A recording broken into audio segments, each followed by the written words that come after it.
Mark, a portly man, found himself hospitalized with hepatitis B. The loneliness was crushing. Unlike other illnesses, this one wasn't spread by air, yet his own parents visited only once. Even his friends abandoned him. The other patients, too, kept their distance, their eyes flickering nervously towards him. Then, sunshine arrived in the form of Viola, a kind-hearted nurse. She treated him with genuine care, leaving him sweet notes. One night, Mark ventured out for a walk, only to find Viola, a forbidden cigarette dangling from her lips. While they were chatting, a head nurse came by, and Mark had to lie to protect Viola. Their bond deepened. Viola quit smoking, becoming increasingly frazzled. Mark, determined to ease her burden, became her silent guardian angel. He'd leave funny messages on his phone screen, steal snacks and stash them for her, create a makeshift bed on his chair for her afternoon naps, even pretended to be sick so she could sneak him out for fresh air, switching places before they got caught. Viola, touched by his thoughtfulness, decorated his bandages with colorful stickers. Viola, fiercely independent, refused to acknowledge their bond in front of her colleagues, leaving him feeling confused. Finally, the doctor declared Mark healthy. The news filled him with dread. He wouldn't see Viola anymore. On his last night, he stole flowers from a deceased patient's room, a desperate gesture. But fate had other plans. The head nurse, not Viola, came for his final checkup. His heart sank. Back home, amidst his friends' disbelief, they thought Viola was a figment of his illness. Mark couldn't shake off the feeling he'd missed his chance. He rushed back to the hospital and memorized Viola's phone number from a file. Days turned into weeks. Punching in random numbers with the remembered digits, he finally struck gold. Viola answered, weak and under the weather. She confessed she'd taken some time off for her health, explaining his missed visit. Buoyed by this revelation, Mark confessed his feelings. Viola, touched, invited him to her apartment that very night. Their relationship blossomed. He'd bring her snacks at work, pick her up in his borrowed car, much to his father's disapproval.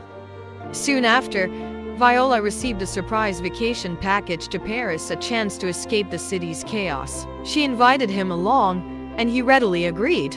Shopping for matching shirts proved futile, none fit him. Day for departure arrived, and Viola was waiting, a surprise pair of sneakers in hand. They were the same as hers, a gesture that warmed his heart.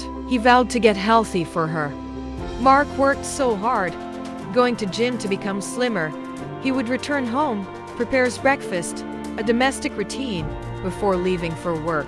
There, he's offered a dream opportunity, a transfer to a prestigious corporation. The catch? It's in the city that is miles away from where Viola lives. Days later, Mark, now driving a new car, picks Viola up. He introduces her to the car, a peace offering, and promises regular commutes to maintain their connection. He even presents her with a necklace. As Mark commutes daily, Viola's life takes a downward spiral. Amanda, a competitive colleague, becomes Mark's new partner. Viola, exhausted from her demanding job and a hidden pregnancy, grows increasingly lethargic. Mark, oblivious, blames Amanda for the project's delays. One night, as they celebrate project success, Mark witnesses Amanda's emotional breakdown. He stays late to help, neglecting a waiting Viola. A drunken Amanda makes a move on Mark.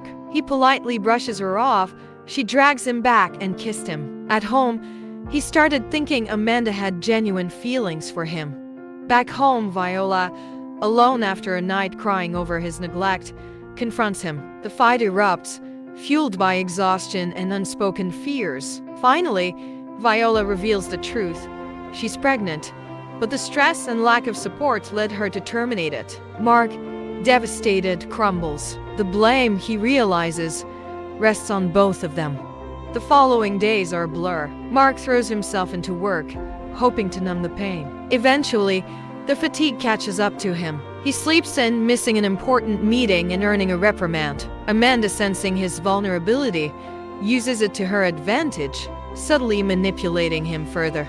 One weekend, as Mark drags himself through a shopping mall, The sight of a familiar face sends chills down his spine. It's Amanda, dressed to the nines, laughing with a handsome man. Mark watches in horror as she introduces him. It's his old friend, the one who wouldn't visit him in the hospital. The irony is a bitter pill to swallow.